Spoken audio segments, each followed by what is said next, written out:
నమస్తే ఫ్రెండ్స్. ఇవాళ జూనియర్ ఆర్టిస్ట్లో నేను సినిమా షూటింగ్ వెళ్ళాను. నిన్న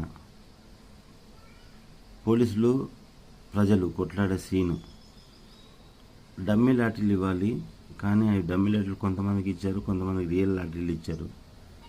ఆ పోలీసులో ఒక అతను అది ఎలా కొట్టాడో తెలియదు, కానీ నాకు అంతమందిలో తెలియలేదు. ఇలా వచ్చి దెబ్బ తాకింది గట్టిగా. అసలు ఎవ్వరు పట్టించుకోలేదు. నాతో పాటు ఇంకొక అతనికి, ఆయన కంపెనీ ఆర్టిస్ట్, అతనికి కాలుకు దెబ్బ తాకింది. పాపం ఆయన ఒక ఆర్ఎంపీ డాక్టర్ ఉంటాడు, ప్రాక్టీషనరు. ఆయన ఒక ట్యాబ్లెట్ ఇచ్చాడు, ఇంకంతవరకే. ఎవరు పట్టించుకోలేదు. అంటే జూనియర్ ఆర్టిస్ట్ పేదవాళ్ళ బతుకులు అంటే ఎందుకు ఇంత చిన్న చూపు? నాకు ఇంత తలకు దెబ్బ తాకింది. వేరే కాళ్ళంటే నేనేం అసలు స్పందించేవాడిని కాదు.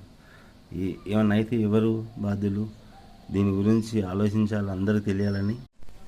హలో ఫ్రెండ్స్, ఈరోజు జూనియర్ ఆర్టిస్ట్కి ఇబ్బంది అయితే, జూనియర్ ఆర్టిస్టులలో కూడా కొంతమందికి ఇబ్బంది అయితే స్పందిస్తారు, కొంతమందికి స్పందించరు. అసలు ఇబ్బంది ఏంటి? నిన్న ఒక షూటింగ్ వెళ్ళాను, అందులో పోలీసులు మామూలు జనాలు కొట్లాడే సీన్. అది చూడండి, పోలీసులు కర్రలు డమ్మీ లాఠీలు ఇవ్వాలి, కొంతమందికి డమ్మీ లాఠీలు ఇచ్చారు. అవి కూడా గట్టిగానే ఉన్నాయి. రియల్ లాఠీలతో ఒక అతను అనుకోకుండా కొట్టాడా, ఎందుకు కొట్టాడో తెలియదు, నేను చూడలేదు అంతమందిలో. ఇగో ఇక్కడ నాకు గట్టిగా దెబ్బ తాకింది. మొత్తం వాసిపోయి మొత్తం బ్లాక్ అయిపోయినాయి కళ్ళు. మొత్తం కళ్ళు డిమ్ అయిపోయి కింద పడిపోయిపోతే పట్టుకొని మెల్లగా ఎవరో పట్టుకున్నారు. తర్వాత నేనే కోలుకొని మెల్లిగా నడుచుకుంటూ వెళ్ళాను. పక్కకు కూర్చున్నాను.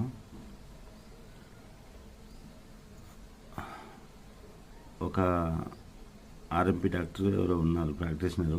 అతను ఒక ట్యాబ్లెట్ ఇచ్చాడు. ఆయన గురించి ఎతికితే లాస్ట్కు దొరికాడు. అతను ఎక్కడున్నాడంటే ఎవరు చెప్పలేదు. లాస్ట్కు నేనే తిరిగి ఒక అంబులెన్స్ ఉంది, ట్యాబ్లెట్ తీసుకున్నాను, ఆయన ఇచ్చాడు.